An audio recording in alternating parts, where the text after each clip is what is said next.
Kalau saya sakit itu saya ambil itu abang satu gayung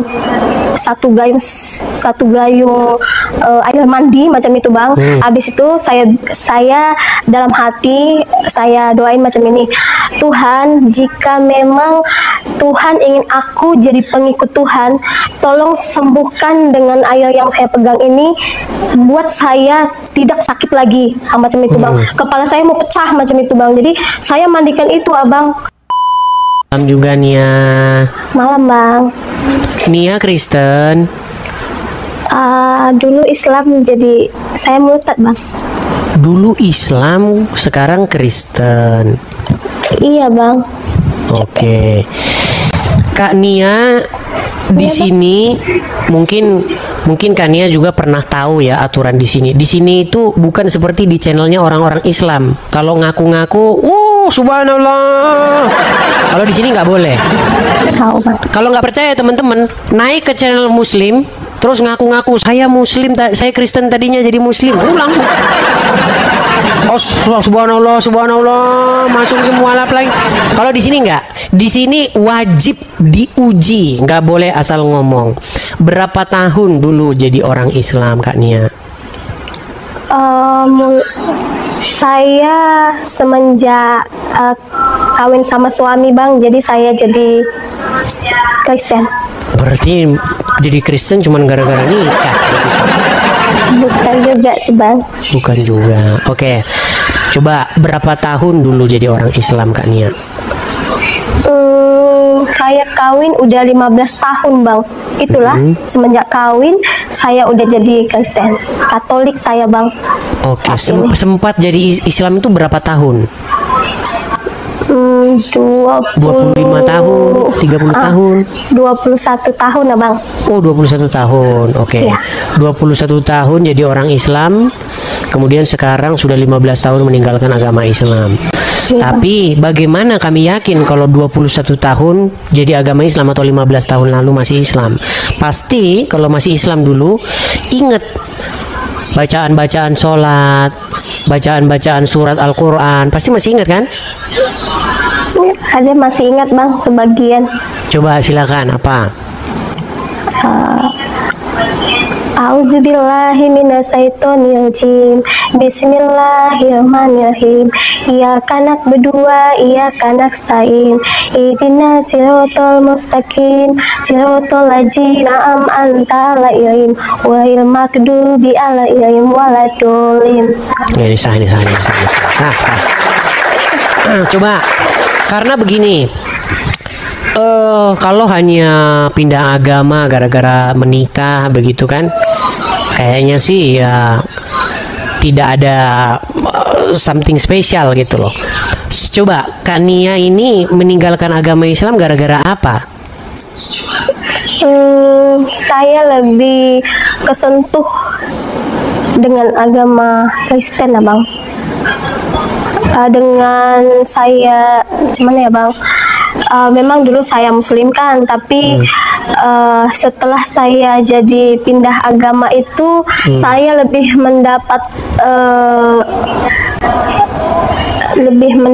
apa ya bang, semakin bahagia, semakin gimana ya bang, pokoknya saya banyak mendapat manfaatnya bang, pokoknya mujizatnya itu nyata bang, itu intinya mujizat itu nyata bang. Oke, begitu. Oke, baiklah. Hal-hal yang akademis atau hal-hal yang bersifat menggugah logika Anda begitu untuk meninggalkan agama Islam ada? Ada bang. Misalnya? Dulu pertama saya pindah agama kan, saya kan dipasu-pasuan bang, habis itu 1 bulan saya sakit. Awal saya sakit itu saya ambil itu abang satu gayung air mandi macam itu bang. Habis itu saya dalam hati saya doain macam ini, Tuhan, jika memang Tuhan ingin aku jadi pengikut Tuhan, tolong sembuhkan dengan air yang saya pegang ini, buat saya tidak sakit lagi, macam itu Bang. Kepala saya mau pecah macam itu Bang. Jadi saya mandikan itu Abang, tiba-tiba Sembuh begitu ya? sembuh Abang. Iya. Oke. Betul. Artinya dulu waktu jadi orang Islam, Tuhannya dipanggil-panggil nggak pernah menjawab gitu ya? Setelah jadi Kristen ngomongnya nggak usah jerit-jerit, tapi didengar begitu ya? Iya, Puji Bang, betul. Tuhan. Ya itu ya kaum muslimin, saya teringat lagi dengan omongannya Gus Dur. Bukan saya yang ngomong ya, Gus Dur. Orang yang paling dekat dengan Tuhannya itu orang Kristen. Karena dipanggil bapaknya, bayangin bapaknya. Nah, orang itu jauh dengan Tuhannya. Pakai manggilnya. Begitu. Salam saudara-saudara, terima kasih sudah menonton video ini dari awal pertengahan sampai selesai. Kiranya Tuhan Yesus memberkati kita semuanya. Amin. Kita sudah mendengarkan tadi kesaksian dari seorang wanita mantan muslim. Sekarang telah menjadi pengikut Yesus. Bagaimana seorang wanita ini bersaksi. Dulu dia pernah mengalami sakit. Dan sakitnya itu sangat lumayan lama. Tetapi ketika dia berdoa, dia mengambil air dalam gayung. Dan dia berdoa agar air itu menjadi kesembuhan baginya. Dan dia minta kepada Tuhan Yesus. Nah, setelah itu, ketika dia menggunakan air yang sudah didoakan itu, dia mengalami kesembuhan. Itu artinya bahwa Tuhan Yesus adalah bukan Tuhan yang jauh. Bukan Tuhan yang tidak mau mendengar. Tapi Tuhan Yesus adalah Tuhan yang mau mendengar. Setiap kali kita datang berdoa, berseru kepadanya, dia mendengarkan doa-doa kita. Dan sangat luar biasa, itu sebabnya ya seorang Edis TV mengatakan bahwa Gus Dur pernah berkata bahwa orang yang begitu dekat dengan Tuhannya adalah orang Kristen. Kenapa? Karena orang Kristen menyebut Tuhan itu sebagai Bapaknya.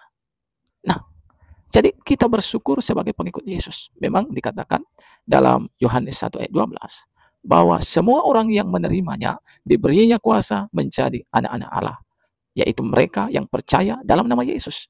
Jadi ketika kita percaya dalam nama Yesus dan kita mengizinkan Yesus masuk dalam hati kita, kita diangkat menjadi anak-anak Allah. Artinya Allah adalah Bapa kita dan kita adalah anaknya. Dan antara Bapa dan anak ya tentunya dekat hubungan itu, bukan jauh. Ya, sangat dekat. Itulah sebabnya bukan hanya seorang wanita ini yang bersaksi yang kita dengarkan. Ada begitu banyak kesaksian-kesaksian.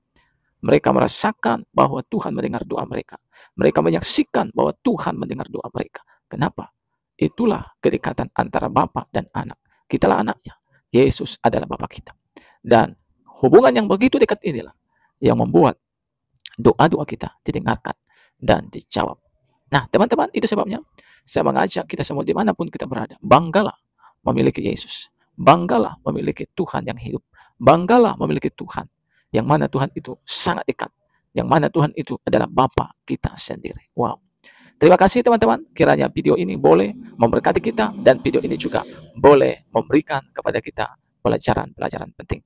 Salam, sampai jumpa di video selanjutnya.